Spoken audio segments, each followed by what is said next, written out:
It's been a while since I've done a video. I don't do many of them. I don't know why, but I don't. But when I made this spinach and cheese sauce a couple of nights ago, we really love it, and I had enough spinach left over to make it again tonight because we're gonna have a meal with beef tips and noodles. But I wanted to show y'all this spinach and cheese sauce because the spinach sauce, the cheese sauce is so different from most cheese sauces. It's made with water instead of milk, and it's easy and it's delicious, and with the fresh spinach, it's so good. So right now, honey, you want to show this? All I'm doing right now is boiling the fresh spinach in the water. Has nothing in it, just the spinach in the water. I waited till the water boiled, and then I put the spinach in, and actually it's pretty much done. So what I do is I take it off the heat. I actually will just leave it in the water for just a minute because I use some of the spinach water to make the cheese sauce because it adds so much flavor, and all the vitamins that cook in the water,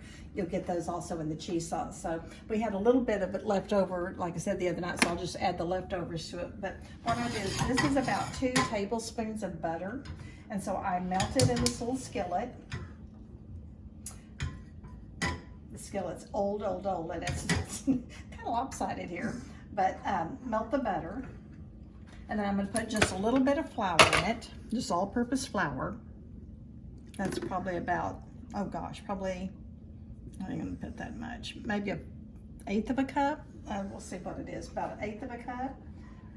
And so the butter's melted, and I'm going to stir it in the butter.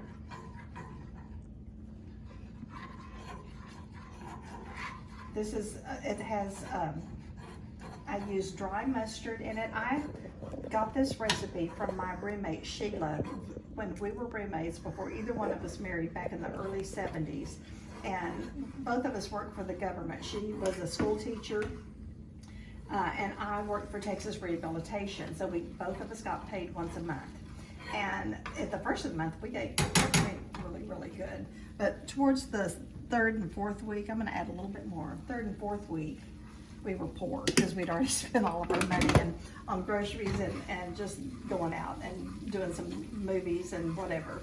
And so by the 3rd week, we were eating top ramen noodles and boiled cabbage. But that 1st and 2nd week, we would eat steak and baked potato.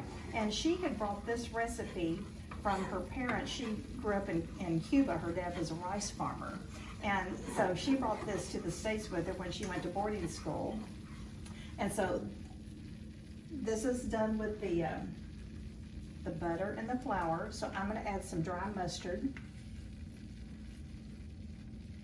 Just sprinkle it on a little bit. Just gives a little bit of a flavor. Some crushed red pepper. A little bit of zing to it. This is a great dish to have when you're having a veggie night, or even just any kind of meat. A little bit of garlic. I'm going to add some pepper. A little bit of salt. You're being really quiet behind that phone, honey. Anything to say interesting? You what? You're concentrating. Okay, well, you're doing a great job, honey. You're doing a great job. Okay, so now what I'm going to do is I'm going to pour a little bit of the juice, the water from the spinach.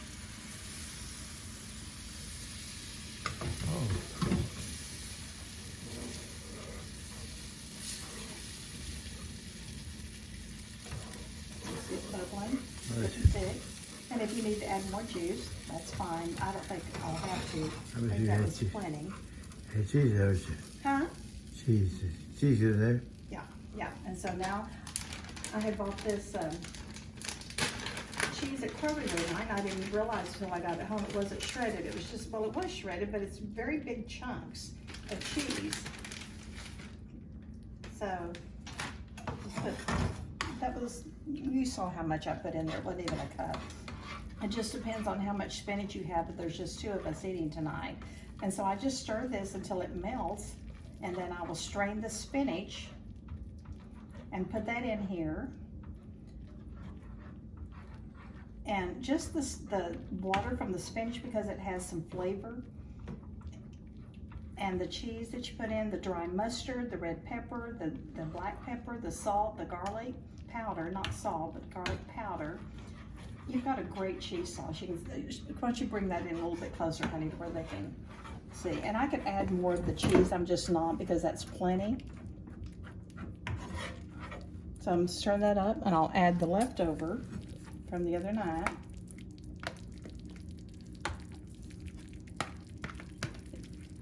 There we go. I'll let that sit for just a minute while I strain this.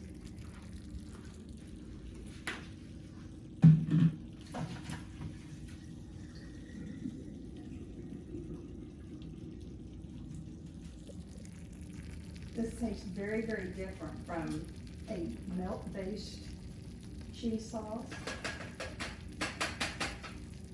Here we go. This is also very, very good with broccoli or even on baked potatoes. And you could, I'm sure you could use it for macaroni and cheese.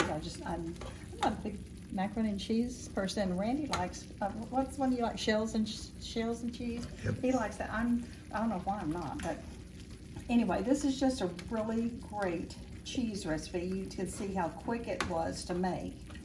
And I've got some cauliflower also in the refrigerator that I need to use, so I'm going to microwave the cauliflower in just a minute, and I'm probably going to add that to the spinach tonight just because I need to use it up, and that'll make it really a great flavor on the cauliflower.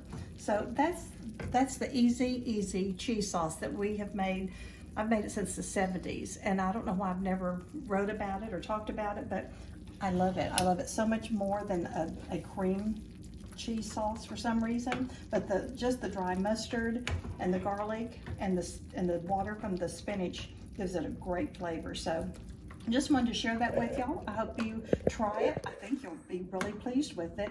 You saw how easy and quick it was to make. So let me know what you think if you try it and what vegetables you've used it on. So we'll see you next time. And for more recipes, you can always go to Sassy Southern on the YouTube channel, Trudy K. Cox, or my blog, which is Chocolate Castles. And I started thinking about how long I've been doing Chocolate Castles. The other day, somebody was asking me about it, and I looked, and I started Chocolate Castles in 2009. So there's quite a few recipes, there's quite a few stories on it. So check it out and see if you find anything that sounds interesting to you. I think you will. And the stories, gosh, we've gone through a lot of seasons, haven't we, honey, since 2009. Sure. So anyway, there's quite a bit of stories in there I think that you would really like. But anyway, chocolatecastles.com, Sassy Southern on YouTube channel. Thank y'all.